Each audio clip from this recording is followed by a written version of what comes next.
मनाचा वेध घेणारे news channel star city one. राज्यातील आणि देशातील राजकीय घडामोडी पाहण्यासाठी आणि इतरही बातम्या पाहण्यासाठी सबस्क्राइब करा स्टार सिटी वन। एका टीव्ही चॅनलला इंटरव्ह्यू देतो, नंतर पोलिसांना सापडतो। म्हणजे पत्रकारांनाच होम मिनिस्ट्री लेवलचं काही ऑर्डर दिलं पाहिजे असं वाटत नाही का? मला काही आश्चर्य वाटत नाही, कारण आजकाल दुर्दैव हे बोलायला लागते, पण वर्दीची भीतीच कोणाला नाही।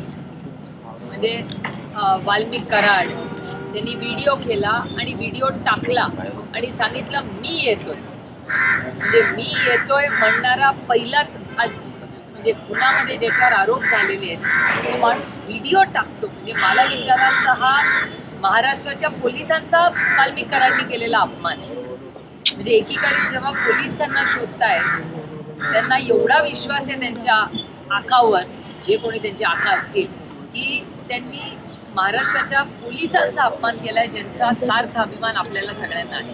त्यामुळे दुर्दैव आहे की क्राईम वाढलेला आहे। आणि पुण्याचा डेटाच सांगतो, मला काही वेगळं सांगायची गरज नाही, पण पुण्याचा आणि महाराष्ट्राचा डेटा सांगतो। मग कोयता गँग असेल, ॲक्सिडेंट्स असतील किंवा होणाऱ्या चोऱ्या असतील, आणि आजकाल रोज चॅनलवर लावलं कोणीतरी कुणाला बेल्टी मारतंय, कोण बंदूक दाखवतोय, हे सगळं सगळीकडेच महाराष्ट्रात वाढलेलं आहे। पण काही बीडच्या प्रकरणात आपण जर बघितलं तर बीडमधून सातत्याने दररोज 2 दिवसांनी कुठले ना कुठले व्हिडिओज बाहेर येतात।